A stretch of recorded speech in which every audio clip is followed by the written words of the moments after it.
What's up, Sierra? Welcome to the show. How are you? I'm doing great. How are you? Just hanging out here. This is my office, my show studio, and I've become quite comfortable here during Yeah, this whole pandemic.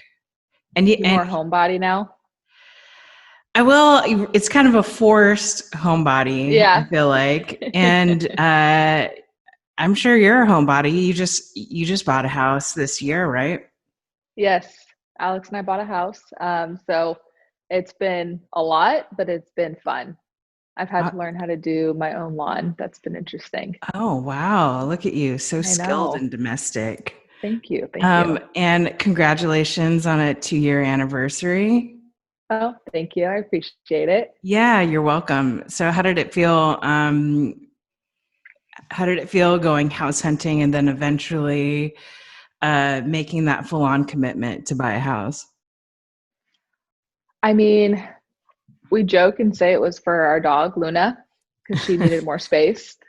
So whatever Luna needs. But it was awesome. I mean, it was kind of a just random conversation we had, and then we started looking, and then it got a little more serious because we actually were like, no, I let's for sure do this. Like this is just is the right thing to do right now with jobs and just everything going on. I think this is the smart move for us. And so we ended up finding a place that was perfect. And I mean, they took our offer like immediately.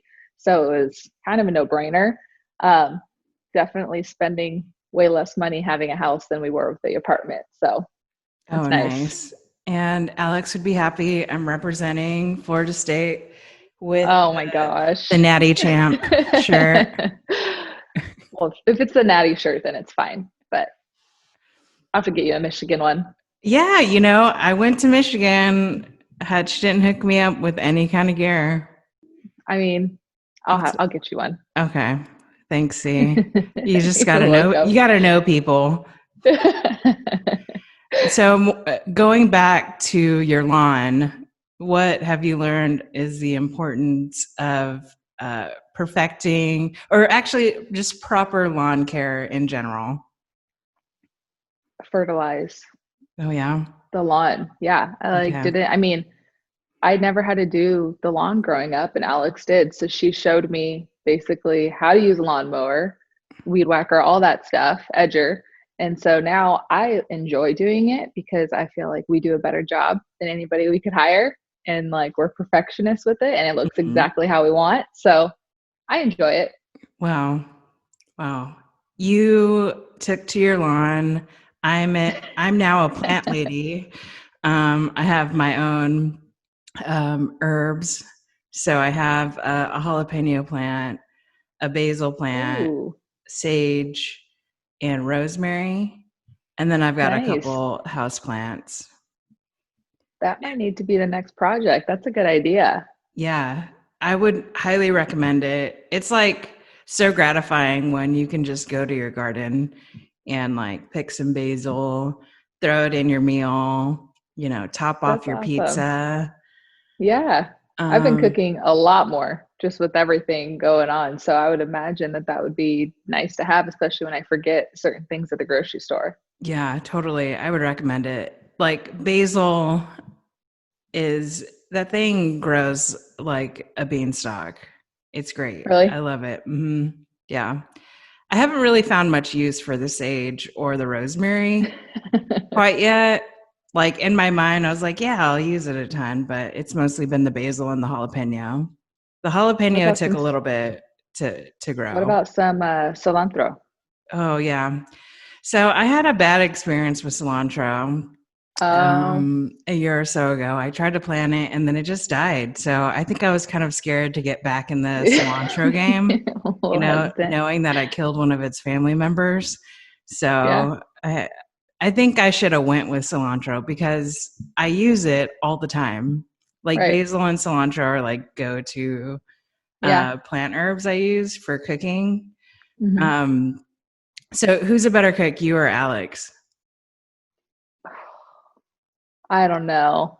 I think she would say me, but I would say her. So it kind of depends. I don't know because my mom taught us how to make, the chili Yeah. rellenos, the Mhm. enchiladas. So it's like we both can make those things. Mhm. I'm gonna say me. Okay. Yeah. You got I'm sure your mom would be so proud to hear you say that just because she's like, yes. Like She's like, oh yeah. I Anytime we're home, she's gave like, her all right, get in the softball kitchen, and let's I go. gave her the skills Her to cook. cooking skills, yes. Yes. And your mom is a fantastic cook. She's yeah. She can throw down. She was You she guys can are throw down in lucky. the kitchen. Yeah. Her and my dad both. They throw Okay. down in the kitchen. Nice. Who's the grill master? Me. Okay. Nice. Yeah. I don't think Alex knows how to turn the grill on. I believe that. I believe that. That's okay. No fault of our It's own. fine. It's We've got fine. our own things that we're good Yeah. at. Right. Right. Yep. Um, what is your favorite dish that Alex makes? And then what would she say is your best dish? Um, she loves what I make, carne asada, anything. So it can be carne Yeah. asada, rice and beans. It could be carne asada tacos. Like she loves any Mexican food that I make. She loves the enchiladas and chile rellenos too, but she knows how to make those. Okay. Um, favorite thing that she makes, I would, so this probably is going to sound so simple, but like I love her breakfast. Hmm. Like, I don't know why, but I feel like it's so much better than mine. What does it And so, consist like, of?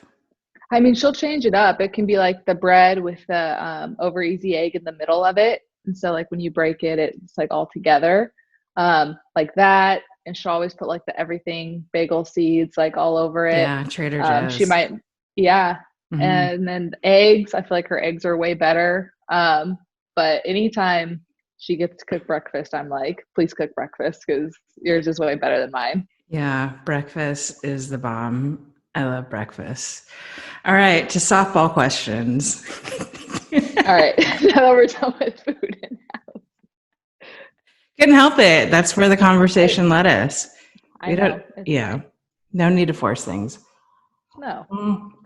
So big news this summer. Obviously, the scrapyard. This is us debacle. It grabbed the attention of media outlets all over the country. Meanwhile, you guys are kind of waiting patiently on what's going to happen.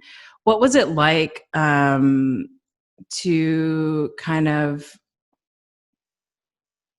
it was like a wait and see for a lot of the summer. I feel like Mhm. are we going to play? And then after opening day, they walk out, and then you guys are having to kind of like deal with kind of the consequences of all those happenings. What was it like to go through that, and how did you guys handle that? Um, I mean, from the Pride side, it was a waiting game for us. We were waiting. We just had to kind of see what they wanted to do and give them their time and their space to talk as a team and make that decision. It was definitely hard to see how it affected players on our team. It was hard once we, finally got to meet with them and see how it affected them as well. It was definitely a tough situation for everybody. I think emotions were all over the place and like seeing people hurt, that was the hardest part. But just from our side, we did wait. That's really all we could do was give them as much time as they needed to figure out what they were going to do. And um, it was unfortunate how everything happened and things that were out of our control. But I mean, honestly, all the Pride could do was wait and then talk when they were ready to talk, and then we would talk some things out, and then sadly the season ended up coming to an end. But I was really proud of our team and just kind of rolling with it. Whatever they needed, we did. Anything that they needed, USSSA was there to help, with in a lot of different ways. They were willing to help them put the season on, make them feel comfortable. And so I was really proud to be a part of USSSA and the Pride, and just with how they handled everything. Yeah, and your sister last year, she had a tremendous season, and made an immediate impact. And is she now a new roommate now? Um, Yes, both her. I got not one but two roommates because with Sydney comes Amanda. oh So yeah. both of them have basically been living at our house, and I mean I can literally see Sydney over there right now, laying in my bed, Oh like wow. chilling. I know. And then Amanda is somewhere else in the house. But oh yeah, Hmm. I've have now two sisters here at the house, and they're they're great. They're annoying. They're great. So are they contributing? Are they doing dishes? Oh yeah. Okay. Even I like it's funny because Alex is like the nicer one, so she's like she'll be cleaning or something. I'm like no no no no no. Go to the couch. Sid, Amanda, you guys got dishes. Like we cooked, you clean. Like and it's just funny because they kind of look and smile like okay, like because they're just waiting to see if we're gonna do it or not. And so I'm the one that kind of puts my foot down. That's hilarious. And are they also contributing meals in the kitchen? Or does she leave Oh it yeah, or they leave it up to you guys? majority of the time Alex and I cook, but I'm teaching them how to cook different meals. So it's, you know, they're learning. They do Okay. have their own things that they can cook. It's funny because they can make enchiladas, but they have a hard time cooking chicken. Mm. So I'm just like, interesting, but we're working on it. I've Yeah. taught Okay. them some new recipes, There you go. some things that Amanda said she's going to take back and make for Griffin, and Sid said she'll make for her future boo thing. So we'll see when that happens. Hmm. Yeah. That's great. I'm sure it's nice having your sister around, especially during It this is. time when I know like I've been away from my family and there have been times when it just sucks. Like you wish you can Mhm. just, be with them. And Yeah. I know your mom actually flew out. Did she fly out to Florida? Yeah. Yeah, Sydney and Alex surprised me and they bought my mom a ticket. It was when I had my last procedure on my knee. And so even though I didn't necessarily need a ton of help after that procedure, it was just nice, like mentally to have, my mom there. So they flew her out and she was here for like 3 or 4 days, I think it was. But it was so much fun. We just kind of hung out because we can't really go anywhere. And then there was no game. So, I mean, we really got to spend time with her. She cooked a few times. We cooked for her, watched a lot of movies, hung out with Luna. It was a good time. Mhm. She went to PT with me. So Nice. Did she feed Luna fried chicken like she does Bailey? she gave Luna food that I did not approve of. I don't remember what it was. Sydney's been giving Luna French fries and like Oh all this stuff, gosh. and I'm just like, and now Luna all of a sudden is just thinks that she can have everything. I'm like, this is a problem. Yeah, I know. You've got enablers all over the place. Oh yeah. Speaking of your surgery, can you kind of take me through the whole journey of like when you injured your knee and then what has Mhm. happened since? Are you ready? 'Cause It's a it's a lot. lot. You Okay. ready? I I Okay. I brought my coffee, so Okay. I'm ready. So I tore my ACL and my meniscus. Technically in May of last year.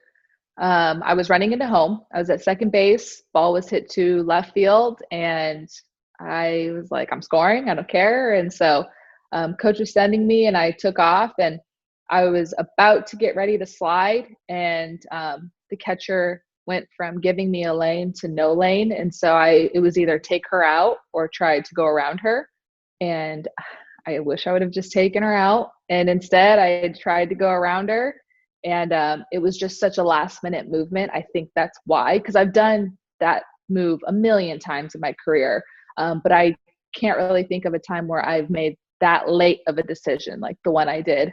Because typically I would just take somebody out because I wouldn't be able to move that fast and change directions.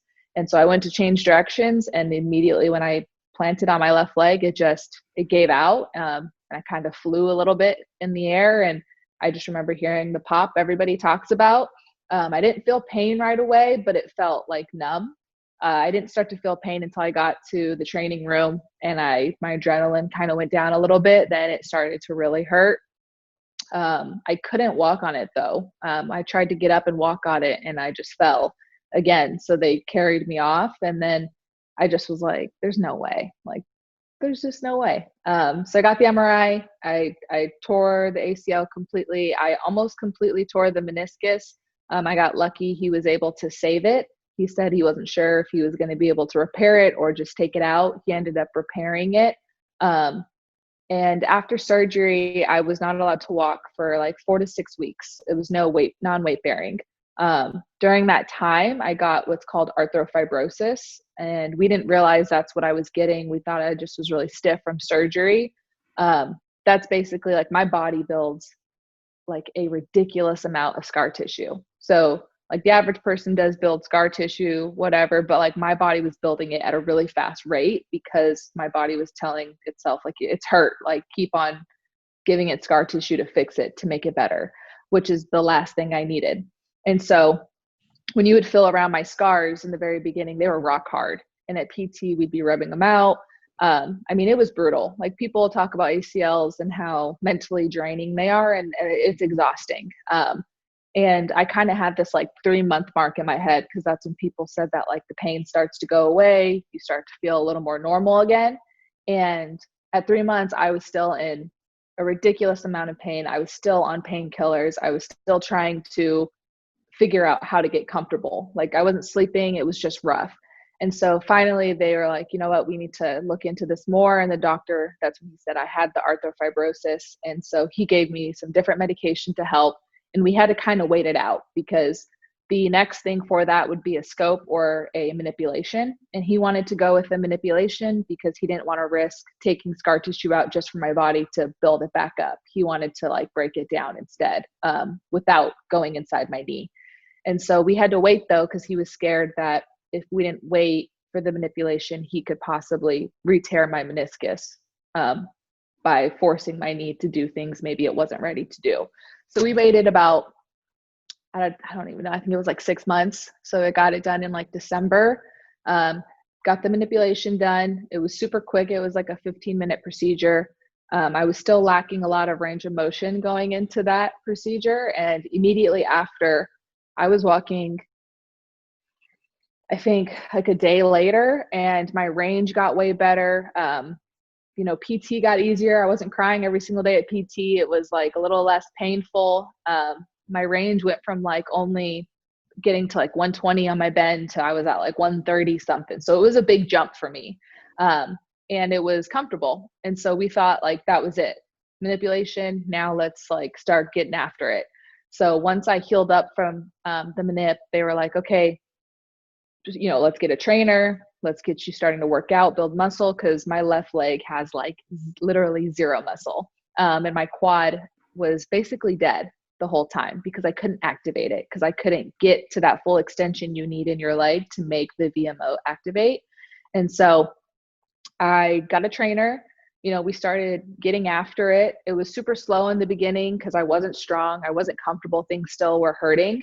And then things started to hurt a little bit less. And so I had a hard time figuring out what's pain and then what is just uncomfortable. Because uncomfortable, that's going to happen. I have to push through that. The pain though, like I had a hard time figuring out what's actually hurting me and what's not. So for a while, anything that was painful, now I realize looking back, it was pain. It wasn't discomfort that I was feeling.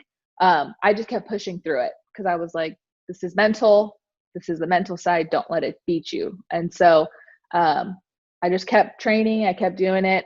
And Pride comes into town and I start hitting with them. I start doing defense. And all of a sudden the pain like kicks up to kind of how it was towards the beginning of my procedure. Not as bad, because after your ACL surgery, it's like the worst pain ever. But I was sitting on the couch one day and I had just like a weird gut feeling. And I was like, something else is wrong. I don't know what it is, but something is wrong. And if something's not wrong, then I just like need to know that nothing's wrong, because then I know that it's just all in my head. So I was sitting on the couch and I was in pain on the couch, just sitting there watching TV. My knee was like throbbing. So my surgeon and I, we have a good relationship. So I just kind of texted him and I just said, hey, it's probably like 11 o'clock at night. So I knew he wasn't going to respond. And I was like, something is wrong with my knee. I need an MRI. I need you to just like trust me on this. Like, please schedule me this MRI. Like, I need to get this done. And so he was like, okay, I trust you. Like, let's get the MRI done and then we'll go over it. And so I got the MRI done and then it came back and we went over the results and it showed that I did have a cyclops lesion in my knee, which is like in my kneecap. So basically what he said was scar tissue, a bunch of scar tissue built up in my kneecap. And it kind of looks like it looks like garlic. Like it's huge. And it was inside my knee. And so he was like, the only way to fix it is you have to go in and take it out. He's like, you cannot do PT. You cannot keep working out. Like, it's not going to get better. It's just going to get worse over time. He said, the pain you're feeling now is going to gradually get worse because it's going to get bigger. It might move to a different spot and hurt even more. Like, he's like, you're going to need it out eventually. And so I'm like, if you can take it out tomorrow, like, we can do this tomorrow. And so we ended up scheduling the scope procedure to remove that. And while he was in there, he also took out a bunch of scar tissue that built up in my quad, because that's where I took for my ACL for my quad. So while he was in there, he checked everything and he was like, just so you know, your quad's going to be pretty sore. There was a lot of scar tissue built up in there as well. So I just took it out just so that way we could start fresh and you could hit the ground running type thing. But he said my ACL, my meniscus look great. He said they look strong. They're completely healed, but that the cyclops lesion is what's been preventing me from getting back and like going 100%. Cause like I couldn't even run. Like I was running, but it didn't look athletic. Like, you would look at me and be like, have you ever played a sport in your life? Like, just the way that it looked, like I knew how it was supposed to look, but like my brain and my knee, they weren't matching up. They weren't connecting. So, I've just been resting since that procedure. That procedure happened about 2 weeks ago. It was my third procedure. And, I was walking immediately after. It was more of a limp, but then after that, it's gotten a lot better. Now my leg gets completely straight, which was the most important thing. If your leg doesn't get completely straight, you like can't go back to running. You can't go back to athletic movements, because your knee has to be able to get extended. So I'm just excited for when I can start training hard again, because if anything, the only thing that feels weird now is that I just don't have any muscle. So I'm very weak on the left side. And so obviously I gravitate to my right side to help me. So as soon as I can start getting the muscle back in that leg, it's going to get a lot better. But I'm really hopeful that this is the last thing that I need.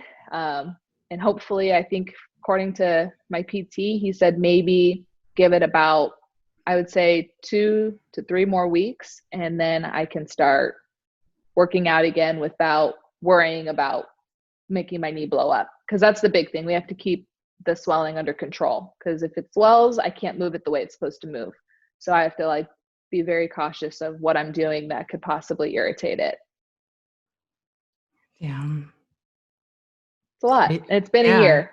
Yeah. It's been a year since surgery. So most people are playing right now. Mm-hmm. What has it been like to deal with those setbacks mentally, emotionally?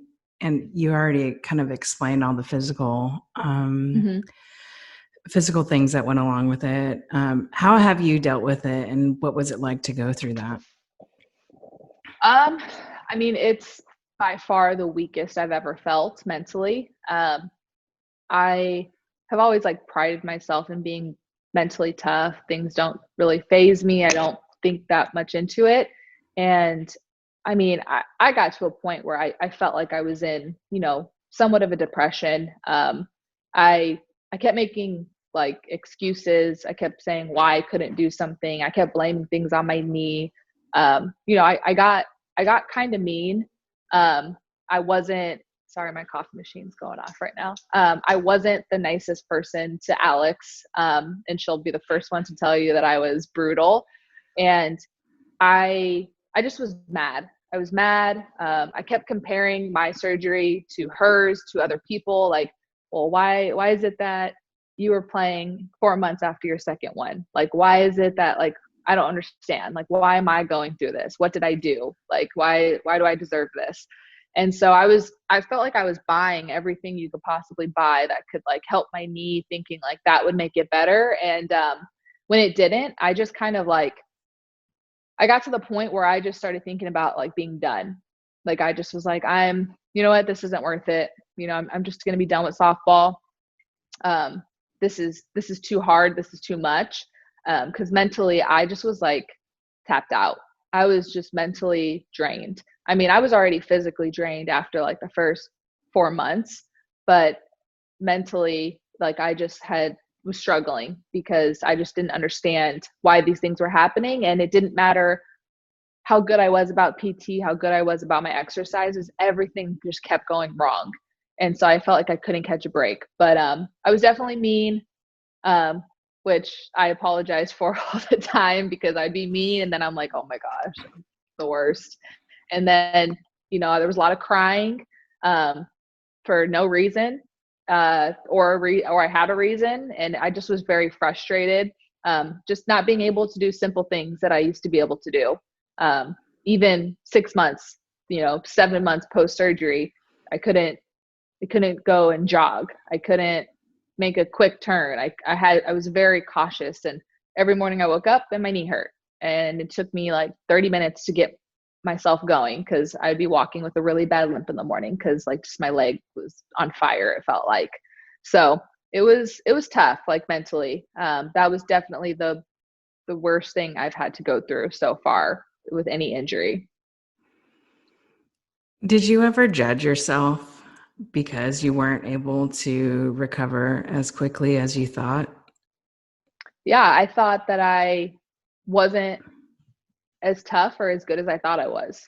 I was like, dang, like your whole life you were hyping yourself up like you're really not that good. Like you're really not that tough because everybody else that recovered just fine. So like I started to think that like I was all talk.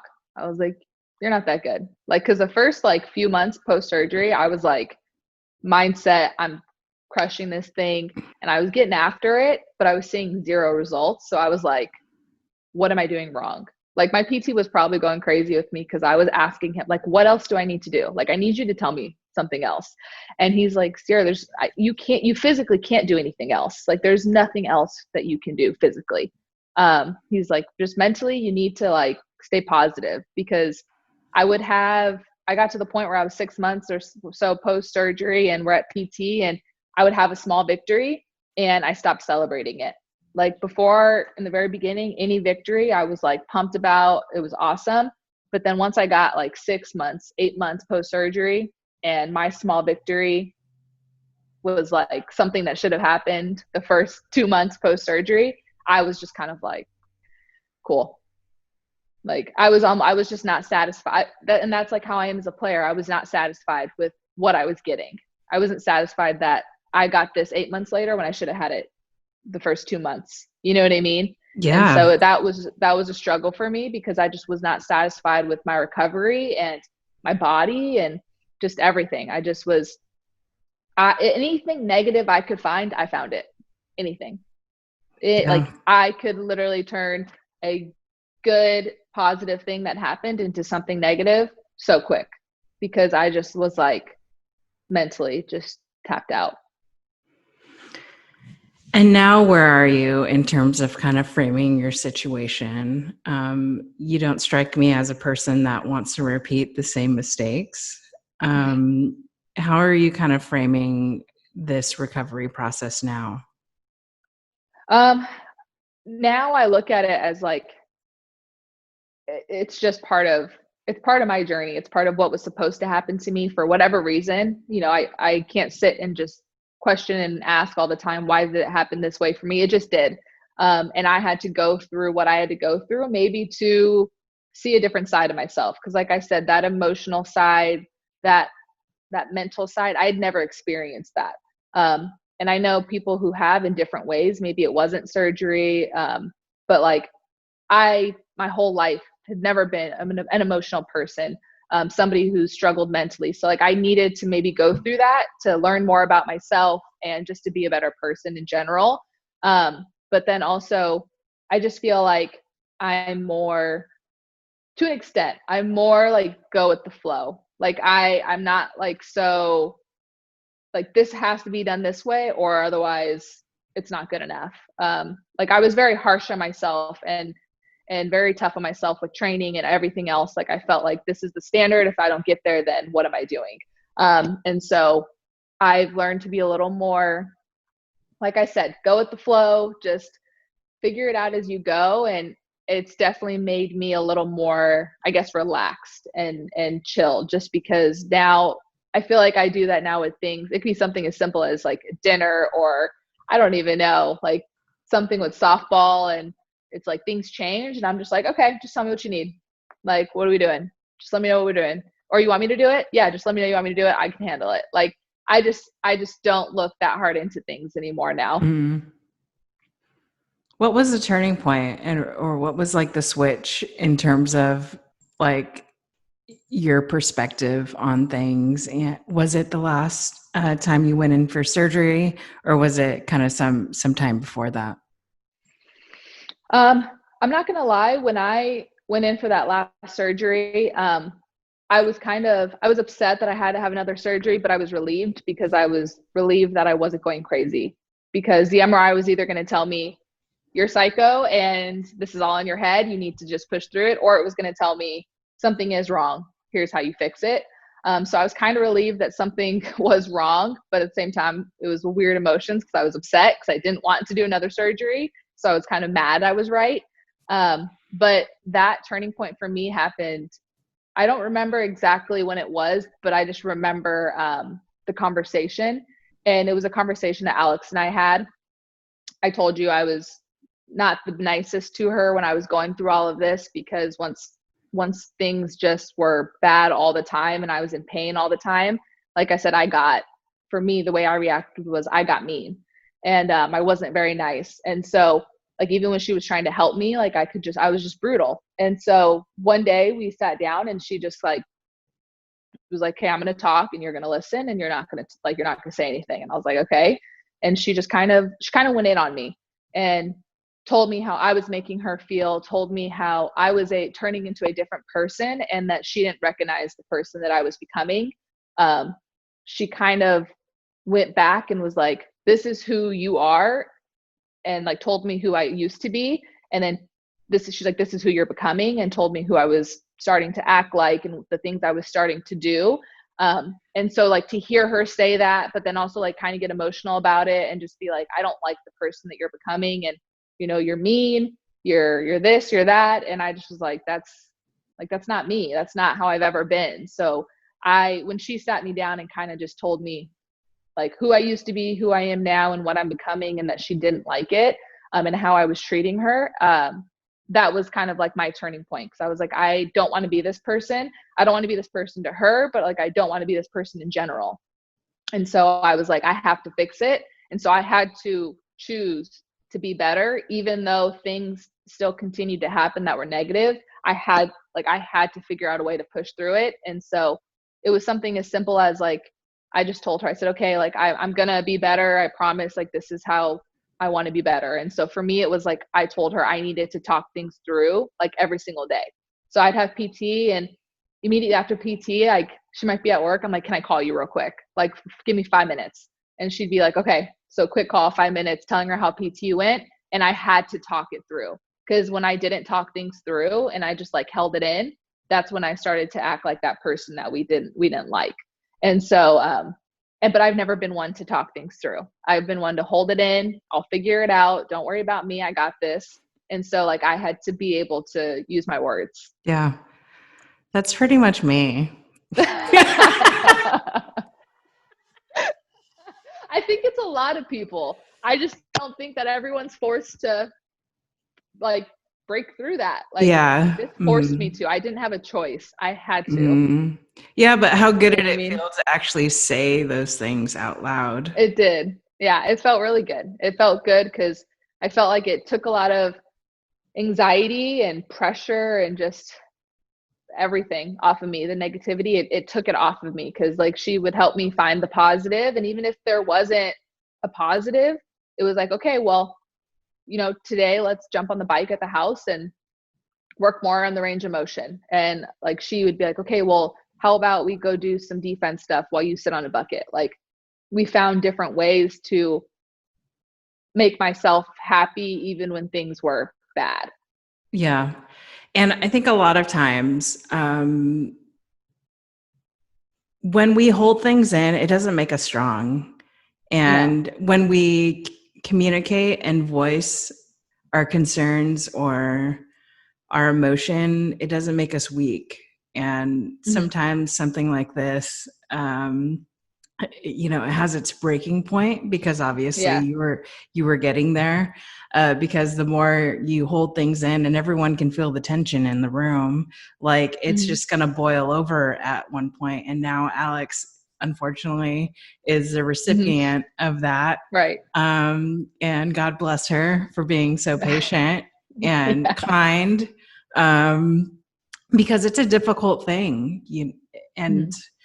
no one likes to go through those things, especially when you've experienced so much success. You've been able to overcome many things. Like, you have this track record of like Mm-hmm. things that you've gone through, and been the winner on the other end of that. And here, you're kind of at the mercy of your body. And Yeah. also, it was kind of a forced introspection in a sense. And I think anybody who's been through serious injuries would know about that. I know. I've had 2 surgeries. I tore my labrum and my ACL, and I came back too soon for my ACL. And because of that, like my freshman year, I couldn't do all the normal running. Right. And you're just like, you feel separate from everybody else, like you're not holding your own weight, like there's all this Mm-hmm. kind of like judging and talk. And it seems like you're at a place now, like you're in the moment, you'll Yeah. deal with life as it comes, because this is all Mm-hmm. that you have. And I Mm-hmm. need to keep my sanity. I need to focus on love and Right. care, versus Mm-hmm. like getting to the end. Like, Right. That's all I was focusing on for a while, was the end. And like I said, the worst thing I could do is compare to everybody else. And I mean, that's probably like my biggest piece of advice for anybody going through an injury, is that you just have to know that your body is going to heal how it wants to heal. And like, your recovery is going to be totally different than somebody else, because at the end of it, like, I would go to ask Alex for advice, and she just was like, she's like, I can't tell you what happened with me, because our both my surgeries and your one surgery are completely different. She's like, I didn't have to deal with a lot of what you were dealing with. She's like, don't get me wrong, like, yes, after surgery it hurt, the mental side kicked in at one point, but like, she's like, yours is a little bit different, so I need to just, like, I'm learning too with you. And so I was like, okay, you're right. Like, I can't keep on just comparing and asking, well, how did this happen for you? What happened here? So finally she was like, you got to stop asking me those questions, because it's not the same. And so that really helped me too. But yeah, it's been a lot. yeah. Well, thank you, Alex. Thank you, Alex. um, let's talk about hmm, let's talk about Team Mexico. We shot that deal with you and Sid, and we didn't see you guys on the team when they qualified at the North American Olympic qualifier. Um, is playing with Team Mexico still an ongoing thing? Is it a possibility? It's definitely an end goal for me. That hasn't changed for a long time. That still continues to be my end goal. Things that just get in the way are things like injury, life, obligations, bills, just things like that get in the way. And so um, I I had to pick and choose, and then all of a sudden I got hurt, and then that didn't help, because now I can't do anything for Pride. I can't do anything for Mexico to try out for them.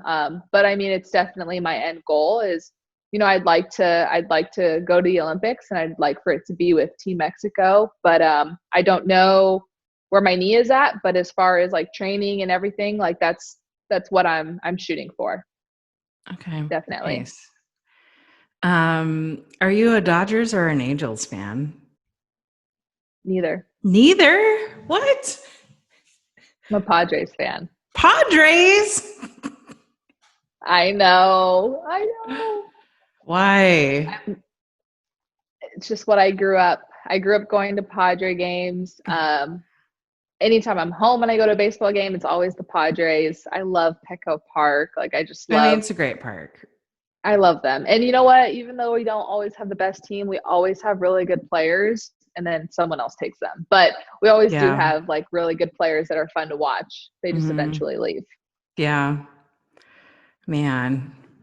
Didn't I take know, you but if I had for after that, it's probably that's tough because my brother loves the Dodgers, but I love Mike Trout, so I probably would have to. But you gotta love Mookie Betts.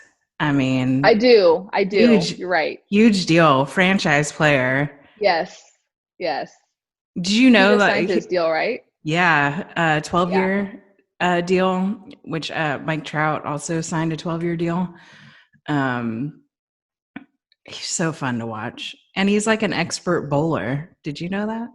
I did know that. Mm-hmm. I saw something on social media where they showed him doing the bowling thing I see on TV all the time, where it's like two lanes and Yeah. I, on the other hand, am terrible at bowling. I'm so bad. I don't know what happened.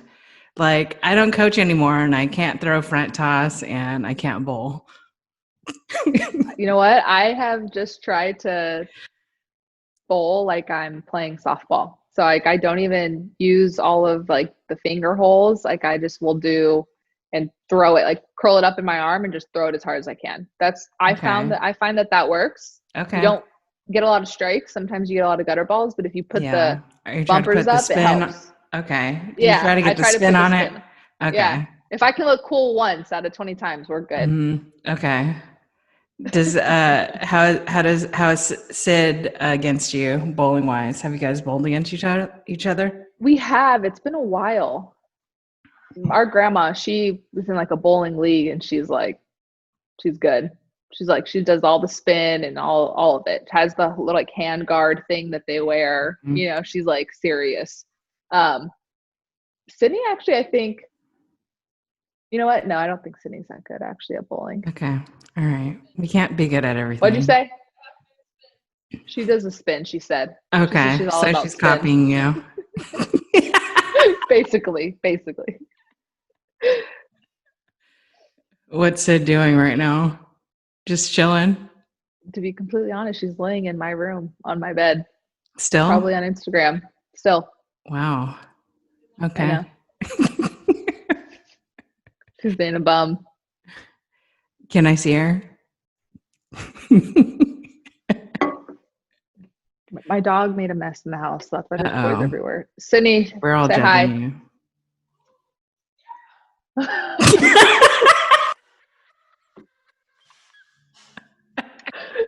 Did you hear her? She said, "Oh, Sierra." Oh my gosh. That was her PJs on. That's hilarious. Hey, Sid.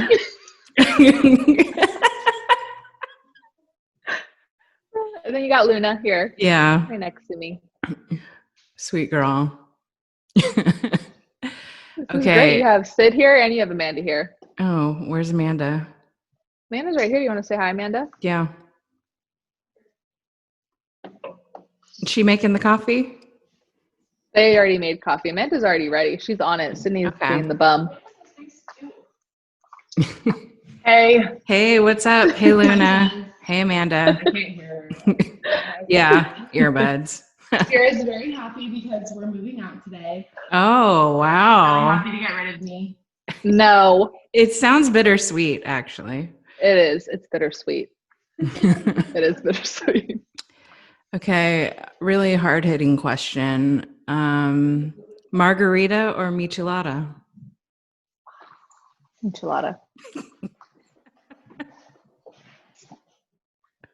I could have a michelada every single day. Yeah. I mean, you make a mean michelada. Not gonna lie about that. Could you tell Thank you. us about what makes the perfect michelada? Just like the right like beer to clamato ratio, plus Okay. like maybe anything else you might add. Like I'll put tahini in it. I'll put some hot sauce, some lemon juice. Um, I'll have like the chamoy, which goes around like the rim of the drink, just to add like that little extra flavor. You can always throw some Mexican candy in there. Um, Unfortunately, I don't really have a spot here that sells it, so I can't really get it unless I'm at home. And then I actually just started to use this one company. It's called like I think it's Michi Boys, and Mhm. they sent me some stuff, and their mix is like really good. Like Is it? I Okay. preferred over the clamato Wow. juice. Like it's really good. Like and it's also way less calories. Like it's way better for you. And so I was like, this is. I mean, we just started trying it. I made it the other day for Sid, and she was like, "Okay, you make a really good enchilada." I was like, "Thank you, Sid." Yum. That sounds good. Um, I wonder what goes into the clamato mix. Like if you could possibly make it at Like your own, home. yeah, Yeah. I probably could. Yeah. Next business. You're welcome. I know. I need to come up with a name. And Romero. yep, sell it at the USSSA ballpark. Game over. Just make them for everyone, ready to go. People will love that. Oh my Yeah. gosh, yeah. I'll hang out in that beer garden. We'll get a suite. We'll get a suite. There'll be a station Okay. for people to make them. Cool. So kind of moving back into Pride, you guys recently, you had your first game yesterday Mm-hmm. against the Florida Gulf Coast League. How did that all unfold? And then kind of like, what's the future like for the rest of the year for the Pride? So that was all, U-Trip just figuring out a way for us to play a few more games. So like you said, we had a game yesterday, we'll have one today, and then the last one will be tomorrow. And then that's gonna be it as far as like our playing season goes. I wouldn't be surprised if they try to find maybe some more games later on this year, and then we fly in and play them. I don't know that that's going to happen, but as for right now, what is on the schedule, it's today's game, tomorrow, and then we have like a few more appearance events that we're going to do in a camp, and then people start to head out and go back home. But I mean, I was just pumped that they were able to figure out a way for us to play, because our team has just been like wanting to practice alone, like just even practice. People are like begging to practice. So finally we got some practices in, and then we figure out that we're playing against some college girls. And so we thought that that would be really fun, because the fans love to see pros going up against current college players. And I mean, for us, I think it's fun to watch, because you get to see, the players that are in it right now and killing it. I mean, there was some really good plays at last night's game, and I was like applauding them. So like, that was a freaking good Nice. play. Was So there it's was there a fun. player that stood out in your mind on that team? Um, yeah, I don't know her name, but she stood out at shortstop. She's going to Florida State. And then also, who else? The pitcher that we faced. I sadly I didn't get to hit off her, but she looks like she's going to be pretty good. She's at Oklahoma. She's been Mhm. at Oklahoma, but she's Shannon pretty Sale. good. Yep, Mm. yep. And then their center fielder had some good plays, but I think she robbed a few hits. But yeah, their shortstop made this one play, and I was like, okay, you're athletic if you can make that play. Like if you can Mhm. make that play, you can make any play. Nice. Oh, one thing I forgot to ask you. There was a rumor that you had a huge part to play in the Pride success against Cat. Oh Uh, my is gosh. that true or false? True. And can you go into detail on kind of the plan you laid out for the hitters? Um, I mean, I'm sure it's going to get back to people, Mhm. but I am going to save it for the Pride to Okay. use. And then also I'll save it for Team Mexico to use. There you go. Nice. Okay.